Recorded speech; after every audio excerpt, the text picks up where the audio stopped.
இனிய காலை வணக்கம். நான் இப்பொழுது நேதாஜி சுபாஷ் சந்திர போஸ் அவர்களை பற்றி பேச வந்துள்ளேன். இந்தியாவின் சுதந்திரத்திற்காக பாடுபட்டவர்களின் பல ஆணிவர்கள் இருந்தாலும் அவற்றில் முக்கியமானவர் நேதாஜி என்று அழைக்கப்படும் நேதாஜி சுபாஷ் சந்திர போஸ் ஆவர். நாட்டுக்காக ஆயுதமேந்திய போராடிய மாவீரன் இவர் ஜனவரி 23, 1897 ஆண்டு இந்தியாவில் உள்ள ஒரிசா மாநிலத்தில் கட்டாக் என்ற ஊரில் பிறந்தார். இவருடைய தந்தை ஜானகிநாத் போஸ், தாயார் பிரபாவதி ஆவர்.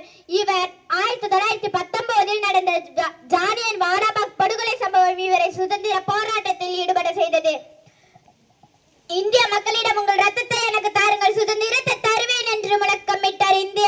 இந்திய மக்களின் பலத்தை உலகுக்கு காட்டிய இரும்பு மனிதர் என இவர் போற்றப்படுகிறார். இந்திய ராணுவத்தை முதலில் உருவாக்கிய பெருமையே இவரையே சார். இன்றைகள் பள்ளியம் முதல் போர் முனைகள் வரை ஒவ்வொருவரும் கூறி வரும் ஜெய்ஹிந்த் ஸ்லோகத்தை முதலில் பயன்படுத்திய நேதாஜி என்று அழைக்கப்படும் நேதாஜி சுபாஷ் சந்திர போஸ் ஆவர்.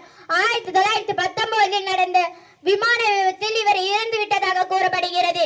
வாழ்வில் ஒவ்வொரு நொடியும் சுதந்திரத்தை மட்டுமே நினைத்துக் கொண்டிருந்த மனிதனை என்று நிலவில் கொள்வோம். ஜெய்ஹிந்த், வந்தே மாதரம். நன்றி.